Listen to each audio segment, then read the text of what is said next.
श्री शिवाय नमस्तुभ्यम। हर हर महादेव। दोस्तों, आप सभी लोग जानते हैं कि 13 फरवरी 2026 यानी शुक्रवार को पड़ रही है फाल्गुन महीने की विजया एकादशी तिथि। और दोस्तों, ये वो तिथि है जो फाल्गुन महीने में पड़ने वाली सबसे बड़ी तिथि है, क्योंकि यह शुक्रवार के दिन पड़ रही है और इसका बहुत ही बड़ा और विशेष महत्व होता है। पूज्य गुरुजी ने कहा है, अगर कभी भी मौका लग जाए और फाल्गुन महीने की वाला विजया एकादशी शुक्रवार को पड़ जाए तो आप लोगों को 11 चावल के दाने वाला उपाय तो अवश्य ही करना चाहिए। और इन दोनों का संयोग बहुत ही कम आता है। और दोस्तों, पूज्य गुरुजी ने अपनी शिव महापुराण की कथा में बताया है, इस दिन आपको 11 चावल दाने वाला उपाय तो अवश्य ही करना चाहिए, क्योंकि ऐसा दिन पूरे साल में सिर्फ एक ही बार आता है। और दोस्तों, आप सभी लोग जानते हो कि शुक्रवार विजया एकादशी का अगर सबसे बड़ा कोई उपाय है तो वो 11 चावल के दाने वाला उपाय है। तो दोस्तों, इस शुक्रवार के दिन आप लोगों को इस 11 चावल दाने वाले उपाय को जरूर करना है। बहुत सारे लोग होंगे जिन लोगों ने इस उपाय को न किया हो, मतलब पूरा साल निकल गया और उन्होंने किसी भी दिन इस 11 चावल के दाने वाले उपाय को न किया हो। पर दोस्तों, आपके पास एक आखिरी मौका बचा हुआ है, जो कि 13 फरवरी के दिन है। तो इस दिन आप लोगों को इस वाले उपाय को जरूर कर लेना है। भले ही आपने पूरे साल भर इस उपाय को ना किया हो, पर अगर आपने इस फाल्गुन महीने में पड़ने वाली विजय एकादशी के दिन अगर इस वाले उपाय को कर लिया तो आपको इस उपाय को करने का वो फल मिलेगा जिसकी आपने कभी कल्पना भी नहीं करी होगी। इसीलिए आप लोग इस वाले उपाय को एक बार जरूर कर लेना, ताकि आप लोगों के हाथ से यह मौका ना जा सके और आपको इस उपाय को करने का फल मिल सके। दोस्तों, यह उपाय पंडित जी ने अपनी अभी की ही शिव महापुराण की कथा में बताया है, जिस उपाय को आज हम आपको बहुत अच्छे से समझाने वाले हैं। इस वीडियो को देखने के बाद इस उपाय को समझने के लिए आपको कोई और वीडियो को देखने की जरूरत नहीं पड़ेगी। तो चलिए दोस्तों, उपाय को शुरू करते हैं। देखिए, यह इस फाल्गुन महीने के शुक्रवार के दिन यह इतना खास होता है, इतना महत्वपूर्ण होता है। देखा गया है कभी कभी बड़े बड़े पूजा पाठ अनुष्ठान से जो मनोकामना पूर्ण नहीं होते, वो इस फाल्गुन महीने के एकादशी के दिन एक छोटे से उपाय करने से ही आपकी मनोकामना पूर्ण हो जाती है। और बहुत सारे लोगों ने इस उपाय को किया भी है और उनको इस उपाय को करने का फल भी जरूर मिला है। अगर आप लोग भी इस उपाय को शुक्रवार विजया एकादशी के दिन करना चाहते हैं तो आप इस उपाय को पहले अच्छे से समझ लेना, सुन लेना, उसके बाद करना। आपको इस उपाय का फल जरूर मिलेगा। और इस उपाय को कर लेने से आपके घर में चाहे किसी भी प्रकार की दुख और समस्या क्यों ना चल रही हो, आपको उसका कारण भी नहीं पता है कि भाई ये समस्या किस कारण से चल रही है। उसका कुछ भी कारण हो सकता है, जैसे पितृदोष हो सकता है या किसी भी तरह का मंगल दोष भी हो सकता है। तो इस दिन आप लोगों को यह वाला उपाय कर लेना है। यह एक ऐसा उपाय है जिस उपाय को अगर किसी विशेष दिन पर किया जाए तो भाई उस विशेष दिन का जो है वह तो हमें मिलता ही मिलता है। पर हमने उस दिन पर इस उपाय को किया है तो हमें उससे भी बड़ा फल मिलता है, और फल बहुत जल्दी मिलता है, क्योंकि आप इस उपाय को बहुत ही बड़े और विशेष दिन पर कर रहे हो। तो चलिए अब उपाय के बारे में बात करते हैं, लेकिन उससे पहले आप लोगों को यह जानना आवश्यक है कि आखिर यह उपाय किस समय करना है, किसको करना है और कैसे करना है। तो चलिए हम आगे आपको वीडियो में एक एक करके बता देते हैं। लेकिन उससे पहले अगर आप लोग हमारे चैनल पर नए हैं तो हमारे चैनल को सब्सक्राइब कर लेना और इस वीडियो को लाइक करके कमेंट बॉक्स में श्री शिवाय नमस्तुभ्यम ओम नमः शिवाय जरूर टाइप कर देना। और अपने फायदे के लिए, गरीबी दूर करने के लिए इस वीडियो को पूरा देखकर जाना, तभी आपको लाभ की प्राप्ति होगी।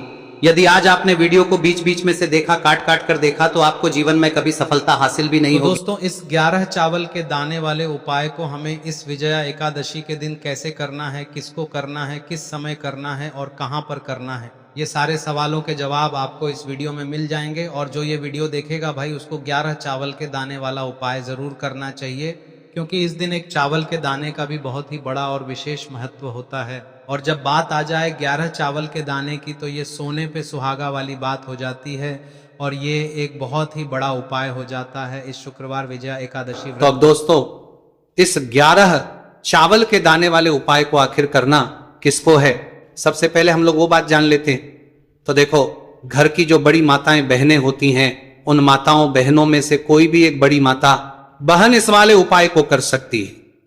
और दोस्तों, अगर आप चाहें तो अपने घर में से सभी सदस्यों को भी इसको करवा सकते हैं। अगर किसी व्यक्ति की खुद की कोई मनोकामना है, खुद की कोई दुख और परेशानी है जो कि वो अपने लिए ही करना चाहता है, इस वाले उपाय को तो वह खुद अपने लिए भी कर सकता है। बाकी अगर कोई घर में से ऐसा है जो कि अपने पूरे घर परिवार की सुख और शांति के लिए ये वाला उपाय करना चाहता है, तो भाई वो भी कर सकता है, उसमें भी कोई दिक्कत वाली बात नहीं है। कहने का मतलब यह है कि इस उपाय को हर के सदस्य भी कर सकता है, और पूरे घर परिवार के सदस्य के लिए घर की बड़ी माताओं बहनों में से कोई एक माता बहन भी कर सकती है। माताएं बहनें अगर घर में उपस्थित ना हो या वो ये वाला उपाय ना कर पा रही हो तो फिर घर का कोई बड़ा सदस्य भी इस 11 चावल के दाने वाले उपाय को कर सकता है, चाहे फिर वो पुरुष ही क्यों ना हो, उसमें कोई भी दिक्कत वाली बात नहीं है। अब दोस्तों, इस 11 चावल के दाने वाले उपाय को हमें करना कहां पर है? हमें इसे शिव जी के मंदिर में जाकर करना है। बहुत सारे लोग प्रश्न करते हैं उपाय को करते समय, क्या हम इस उपाय को घर पर कर सकते हैं? तो इस वाले उपाय को आप घर पर नहीं कर सकते हो। इस वाले उपाय को करने के लिए आपको शिव जी के मंदिर ही जाना पड़ेगा। उसके बाद में दोस्तों जो अगला प्रश्न निकल कर आता है वो ये आता है इस उपाय को लेकर कि आखिर इस उपाय को हमें किस समय करना है, सुबह के समय करना है कि शाम के समय करना है? तो देखो, इस वाले उपाय को आप लोग सुबह के समय भी कर सकते हो और शाम के समय प्रदोष काल में भी कर सकते हो। अब अगर आप पूछो कि भाई सबसे उत्तम समय कौन सा रहेगा इस 11 चावल के दाने वाले उपाय को करने का, तो हम आपसे बस यही कहेंगे कि इस उपाय को आप सुबह के समय करेंगे तो ज्यादा बेहतर होगा। बाकी अगर प्रदोष काल शाम के समय भी करेंगे तो भी अच्छा होगा, उसमें कोई भी दिक्कत वाली बात नहीं है। तो अब दोस्तों जो अगली सबसे बड़ी और महत्वपूर्ण बात आती है वो ये आती है कि सुबह अगर हम उपाय को करेंगे तो हमें कितने बजे से लेकर बजे तक के बीच में करना है, और शाम के समय प्रदोष काल में करेंगे तो हमें कितने बजे से लेकर कितने बजे के बीच में करना है। तो देखो, सुबह जितनी जल्दी हो सके आप उपाय को करने की कोशिश करना। बाकी अगर किसी कारणवश लेट भी हो जाओ, थोड़ी देर भी हो जाए, तो 10 या 11 बजे तक भी आप उपाय कर लेना, पर 12 बजे से ज्यादा देरी ना हो, ठीक है? इस बात का ध्यान रखना। उसके बाद में दोस्तों अगर शाम के समय प्रदोष काल की बात करें, दोष काल का जो समय है होता है वो शाम के 6 बजे से शुरू हो जाता है। मतलब शाम के 6 बजे से लेकर 7 बजे के बीच का जो समय होता है यह समय प्रदोष काल का समय होता है। पर अभी जो मौसम चल रहा है इस मौसम में जो है शाम बहुत देरी से होती है, तो आप इस उपाय को 7 या 8 बजे के बीच में भी कर सकते हो। मतलब शाम के 6 बजे से रात 8 बजे के बीच में आप कभी भी इस वाले उपाय को कर सकते हो, उसमें कोई भी दिक्कत वाली बात नहीं है। अब दोस्तों यहां पर इस उपाय को लेकर एक और सबसे बड़ी बात यह निकल कर आती है कि इस 11 चावल के दानों को हमें लेना कहां से होता है, और हमें इस उपाय को करने के साथ में क्या और कुछ भी सामग्री ऐसी होती है जो शिव जी के मंदिर लेकर जानी है। तो देखो यहां पर हम आपको बता दें, सबसे पहले आप लोग ये जान लो कि ये जो 11 चावल के दाने वाला उपाय है, सिर्फ और सिर्फ आप उपाय की सामग्री लेकर कभी भी शिव जी के मंदिर मत जाना, क्योंकि हमें भगवान के सामने ये नहीं दर्शाना है कि अगर हम भगवान शिव जी के मंदिर आए हैं तो अपने फायदे के लिए आए हैं। तो इसलिए जो भी पूजन सामग्री है, उपाय सामग्री है 11 चावल के दाने, इसके साथ में आपको पूजन सामग्री भी जरूर लेकर जाना है। देखो, अगर सुबह के समय उपाय कर रहे हो तो सीधी सी बात है, 1 लोटा जल तो आप लेकर जाओगे ही जाओगे। वही 1 लोटा जल अगर मिट्टी का जल हो तो बहुत अच्छा रहेगा। मिट्टी का जल कैसे बनाया जाता है, इसके लिए हमने पहले से बहुत सारी वीडियोस बना दी है।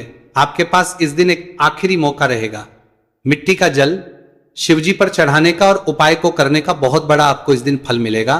तो इसलिए इस दिन हो सके तो भाई मिट्टी का जल चढ़ाना, तो अपने साथ में कम से कम 1 लोटा जल तो आपको लेकर जाना ही जाना है। अगर मिट्टी का जल नहीं है तो घर का जल भी आप इस्तेमाल कर सकते हो। इसके अलावा जो भी पूजन सामग्री है, देखो 11 चावल के दाने ये अलग आपके रहेंगे और जो आपकी पूजन सामग्री रहेगी वो अलग रहेगी। पूजन सामग्री में आप जो भी चीज लेकर जाना चाहे वो लेकर जा सकते हैं, उसमें कोई भी दिक्कत वाली बात नहीं है। वही अगर हम बात करें शाम के समय की, तो शाम के समय शिवजी पर जल नहीं चढ़ता है, इसीलिए शाम के समय आप लोग एक दीपक तैयार कर ले जो कि गोलबत्ती का, आटे का, शुद्ध देसी गाय का घी का होगा है। इस बात का आप लोगों को ध्यान रखना है और इस दीपक को आपको घर से जलाकर नहीं लेकर जाना है, भगवान शिव जी के मंदिर में जाकर ही जलाना है। इस बात का भी आप लोगों को ध्यान रखना है। अब दोस्तों यहां पर हमें इस बात को समझना है कि ये 11 चावल के दाने हमें लेना कहां से है, क्या हमें दुकान से लेकर आना है या हमें अपने घर से लेना है या कहां से लेकर आना है और कौन से चावल लेना है, क्योंकि चावल भी बहुत प्रकार के होते हैं। तो देखो इन सभी सवालों के जवाब आप लोग एक बात में सुन लो कि भाई ये जो है इस उपाय में आपको ये नहीं देखना है कि भाई कौन से चावल है कौन से चावल नहीं है, बस जो भी चावल ले रहे हो वो चावल का दाना सबूत होना चाहिए, मतलब साबुत होना चाहिए, टूटा हुआ नहीं होना चाहिए, कटा पीटा नहीं होना चाहिए, ये बात आपको ध्यान रखना है। बाकी आपका चावल बासमती हो या सादा चावल हो या कोई सा भी चावल हो, उसमें कोई भी दिक्कत वाली बात नहीं है। तो सीधी सी बात है कि आपके घर के रसोई घर में जहां पर आप भोजन बनाते हो वहां पर जो भी चावल आपके उपस्थित हो उन चावलों में से अपनी 1 कटोरी लेना या एक मुट्ठी चावल अलग से निकाल कर रख लेना, क्योंकि हम 11 चावल ही यहां पर इस उपाय में लेने वाले हैं, तो हमें ये चावल के दाने गिनकर निकालने पर डटेंगे। इस बात का आप लोगों को ध्यान रखना है। तो अपने उस चावल की कटोरी में से या चावल में से 11 ऐसे चावल के दाने आप लोग निकाल लो जो कि टूटे हुए ना हो, कट्टे पीटे ना हो, जिनमें कोई दाग ना लगा हुआ हो, है ना। अच्छे साबुत चावल के दाने 11 दाने आप लोग निकाल कर रख लो और इन किसी भी एक कागज की पुड़िया में या किसी एक छोटी सी कटोरी में आप लोग रख लो, ताकि यह सुरक्षित रहे, आपके एक भी चावल का दाना इधर उधर ना हो और आपका उपाय भी पूरा अच्छे से हो जाए। तो भाई जैसे ही आपका उपाय की जो सामग्री है 11 चावल के दाने ये तैयार हो जाते हैं, उसके बाद में आपको जो भी अपनी पूजन सामग्री है सुबह के समय कर रहे हो तो एक लोटा जल या पूजन सामग्री जो लेकर जाना चाहो उसकी भी तैयारी कर लेना, और किस समय जा रहे हो तो भाई अपना जो दीपक है उसे तैयार कर लेना, ठीक है। और उपाय को करते समय शुद्धता का विशेष रूप से ध्यान रखना, ठीक है। सुबह सुबह स्नान करने के बाद ही उपाय को करने की आप लोग तैयारी करना।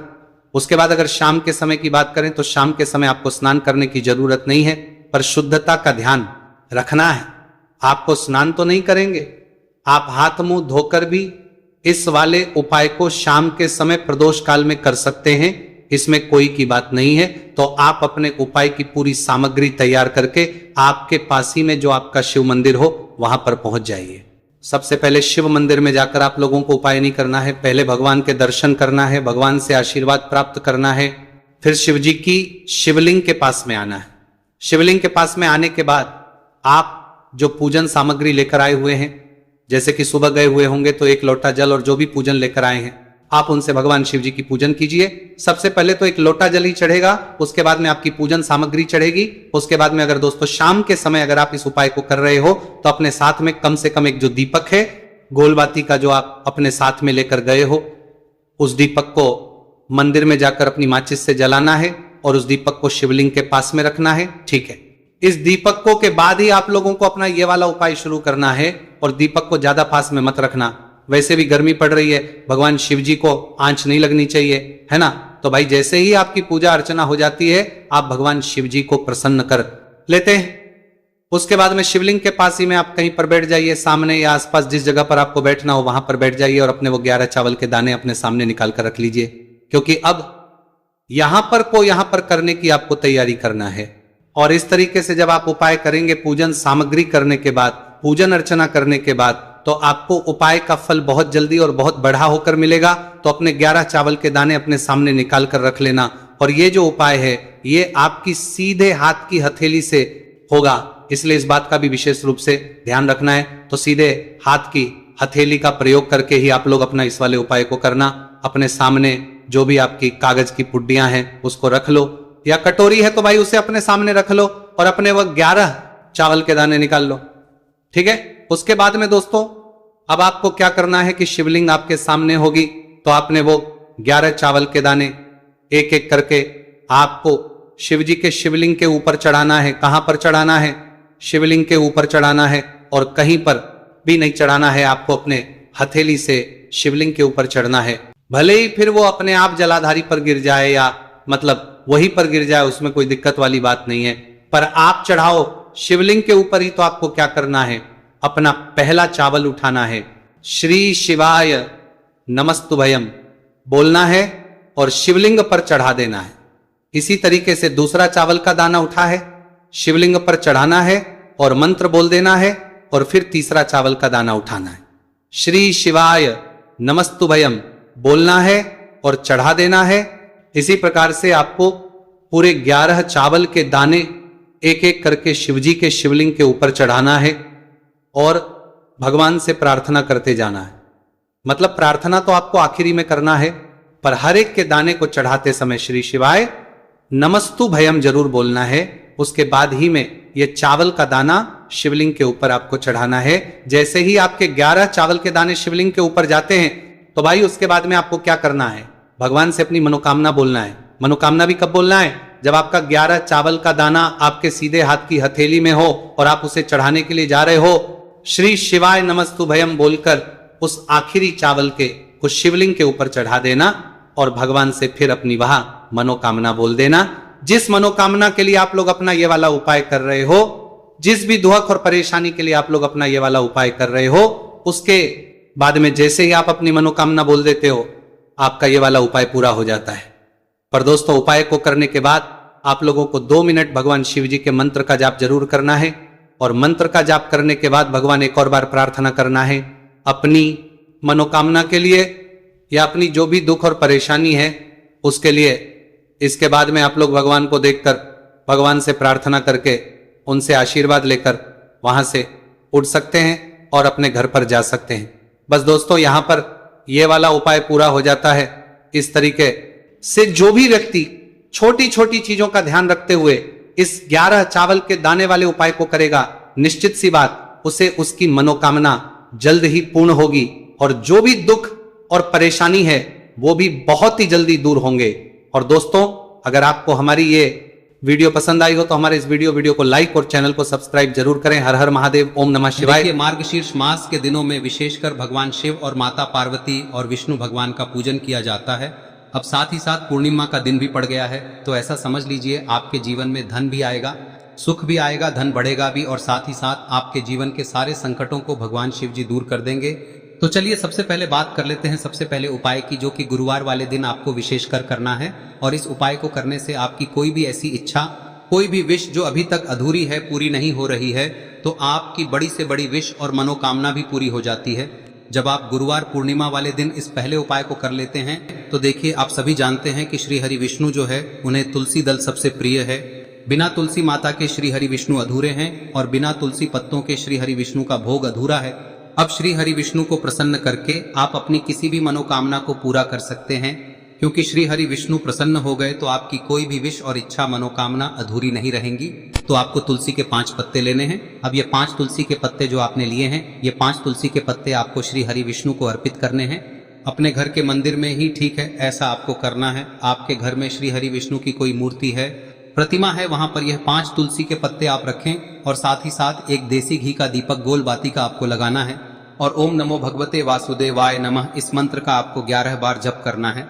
देखो मंत्र कौन सा है, ओम नमो भगवते वासुदेवाय नमः, और फिर श्री हरि विष्णु से अपनी विश, अपनी इच्छा, अपनी मनोकामना कह देना। और फिर देखना आपकी विश और इच्छा, जो भी आपकी मनोकामना है, जो भी अपने जीवन में आपको चाहिए। अगर निर्धनता बहुत है, आप अपने घर से गरीबी को दूर करना चाहते हैं, या फिर धन आपका बढ़ता नहीं है, आप चाहते हैं कि आपका धन बढ़े, या फिर आपके घर में फिजूल खर्ची बहुत होती है, पैसा आपके पास नहीं रुकता है, आप चाहते हैं कि पैसा आपके पास रुके, या फिर घर में कोई व्यक्ति ऐसा है जो बहुत बीमार रहता है, या फिर किसी का विवाह नहीं हो पा रहा है, तो जो भी आपकी इच्छा है, जो भी आपके विश है, बस एक बार श्री हरि विष्णु से कह दें। दिन है, साथ ही 7 साल का सबसे बड़ा दिन है। यह दिन इतना उत्तम है कि जो आप श्री हरि विष्णु से मांग लेंगे, जो उनसे कह देंगे, वह आपकी विश, आपकी मनोकामना को बहुत जल्दी पूरा कर देंगे। तो यह पहला उपाय है। चलिए बात करते हैं दूसरे उपाय की। देखो, यदि आपके जीवन में आर्थिक संकट बहुत अधिक हो रहे हैं, धन की समस्या लगातार जीवन में बनी हुई है,